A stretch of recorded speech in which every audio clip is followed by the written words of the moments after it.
আইশা টেলিকমে আপনি হিস্টোরি নামে একটা অপশন পেয়ে যাবেন।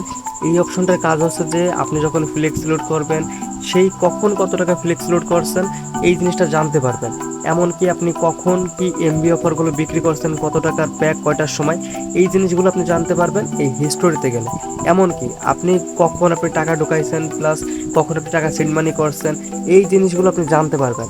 আচ্ছা, তো এই কাজগুলো করার জন্য আপনি যে কাজটা করবেন, এমনকি আপনার এমবি অফারটা গেছে কি না সেই জিনিসটা কিন্তু জানতে পারবেন এই হিস্টোরি নামক এই অপশনটার মাধ্যমে।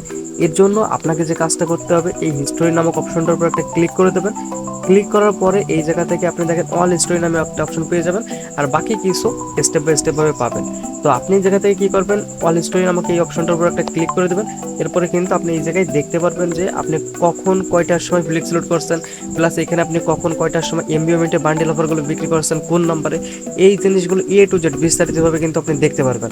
আরেকটা বিষয় সেটা হচ্ছে যে এটা মূলত আপনার একটা ফ্লেক্স লোড বিজনেস অ্যাপ। তো এই জন্য কিন্তু আপনাকে এমবিওমেন্টে বান্ডেল অফারগুলো হিট করতে হচ্ছে। তো এখানে যখন আপনি কিন্তু লেখা দেখতে পারবেন, একটা এমবি অফার হিট করার পরে লেখা দেখতে পারবেন যে পেন্ডিং ওয়েটিং, তার মানে যে কিছুক্ষণ পরে যাবে। আর যদি লেখা দেখতে পারেন যে সাকসেস, তখন কিন্তু ওই নাম্বারে ওই অফারটা চলে গেছে। এখন আপনার কাজ হচ্ছে যে কাস্টমারের মোবাইলে আপনার যে ওই যে যদি তিনি এয়ারটেলের জন্য এমবি কেনেন, তাহলে মাই এয়ারটেল অ্যাপসটা ইনস্টল করতে পারবেন, ওই নাম্বার দিয়ে লগ ইন করতে পারবেন, তারপরে চেক করতে পারবেন, দেখবেন যে অবশ্যই গেছে। ওকে, তো আপনি যদি এই বিজনেসটা করতে চান তাহলে কিন্তু আপনাকে অবশ্যই একটা অ্যাকাউন্ট খুলতে হবে। তো অ্যাকাউন্ট খোলার জন্য পাশে দেওয়া মোবাইল নাম্বারে যোগাযোগ করে এখনই একটা অ্যাকাউন্ট নিয়ে শুরু করে দিন আপনার নিজের ব্যবসা।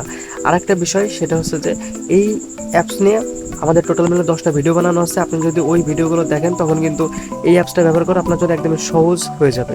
ওকে, আর লাস্ট যে বিষয়টা সেটা হচ্ছে যে